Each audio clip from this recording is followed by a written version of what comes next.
What you mean you don't know Pana? She's dope. What you mean? What you mean? What you mean? What you mean?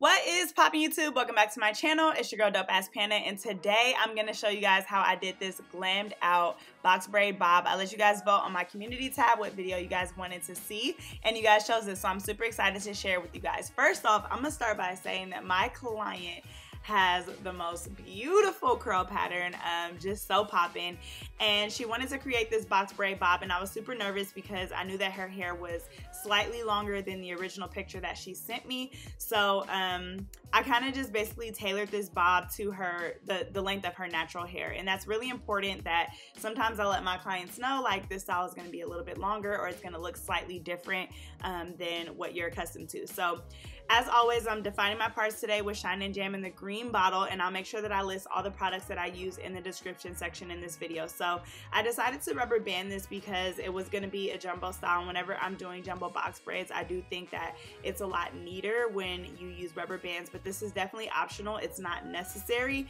just something that I like to do for all my jumbo styles. So I'm going to go through and pre-part out her whole entire head and rubber band it. I did slow the clips when I showed my parting pattern for you guys, just so that you guys will know how many braids I did for each section and how many braids there are in total. You guys always ask me that. In total, there are going to be 29 braids for this style. There's 15 in the back and 14 in the front. And like I said, in just a few seconds, I will show you guys how I parted that out.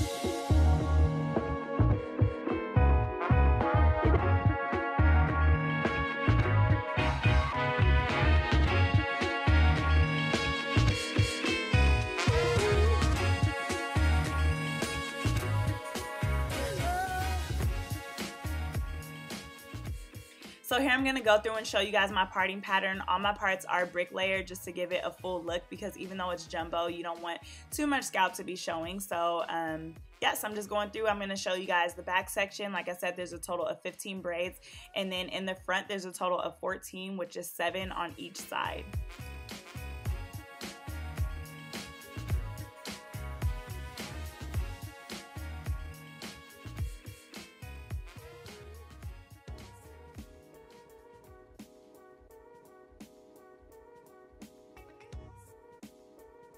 So next up, this is the easy part for me. I'm just gonna go ahead and attach the synthetic hair to create the braids. At the bottom, I kind of did a guide of where her hair stopped, and I put the rubber bands on there. So I'm gonna be following that length for the remainder of her hair, just to make sure that when we cut it, we don't cut off any of her hair.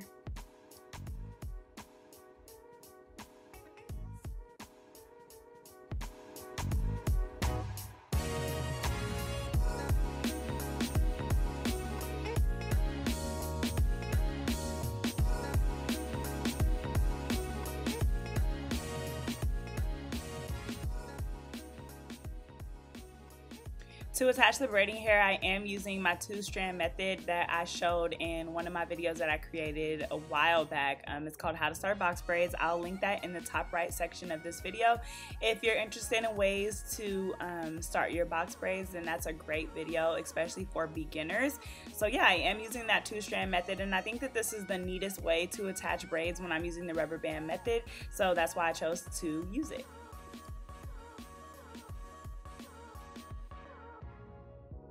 So for braiding hair, I did use Expressions. I did not use a pre-stretched brand, and I just cut the pack of hair in half, and so I didn't try to feather the ends, because you guys can see with this piece here, I did feather this one, and you guys see how the braid goes from kind of like a large to a smaller size. I didn't want that. I wanted my braids to be consistent all the way through, so I ended up not stretching the hair and just attaching it as it is and rubber banding it at the end, and that will make sure that your braids are like the same length all the way through.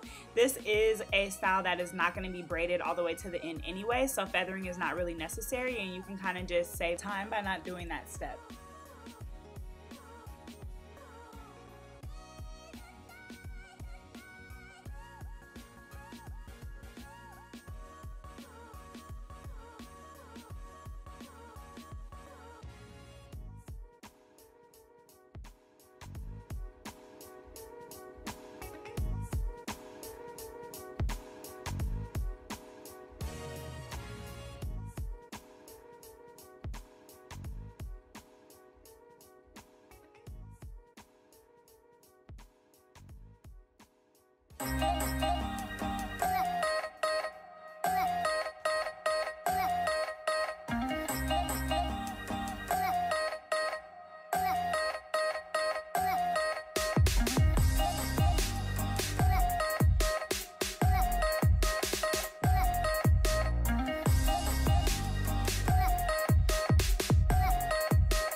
So here you guys can see we completed all of the box braids, and when you put them all to the back, it is natural for them to not link up unless you braid them and match them all the way to the back. And I learned like cutting theory in school, so like that's not super confusing as a concept for me, but basically, yeah, like if I pulled them to the front, they would be even. So basically what I'm gonna go ahead and do is dip all the box braids, and a lot of times people like that kind of curved in look when they do a box braid bob, but if you want your braids to have a little bit more movement, you can dip them in water, but that will take away that kind of curved effect that you see with a lot of box braid bobs. But this, we just really wanted to lay straight and have movement. Like I said, she's gonna be putting them up. So I'm gonna go through and dip all of the braids, and then after that I will be cutting off the remaining ends.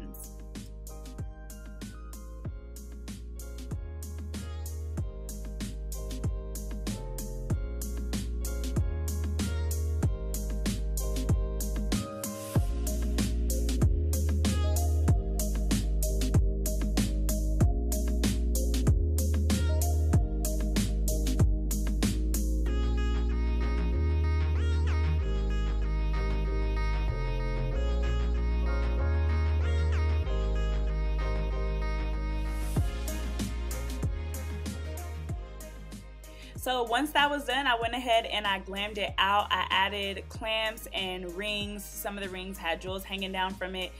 Y'all excuse her band-aid. She burnt her forehead trying to do a flat iron. So That's why it's like that. But as you guys can see, this bob was so cute, super different. When I first did it, honestly, I was kind of just like, it's cute, but like, I don't know about it. And she texted me that day and was like, I literally got so many compliments. Like sometimes when things are different, it just kind of takes you some time to get used to. And I also think that this is one of those styles that looks a little bit better as it gets older. So yes, but I definitely think that it turned out cute, super appropriate for her age, and absolutely loved it. And no, I did not cut any of her hair in the process of making this, but I did tell her, like, make sure you don't cut the ends when you take it off. So let me know what you guys think in the comment section below. If you're rocking with this style and you guys love it, let me know. Make sure you guys like, comment, and share this video, and I will catch you guys next time.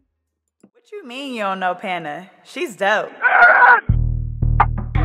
What you mean? What you mean? What you mean? What you mean?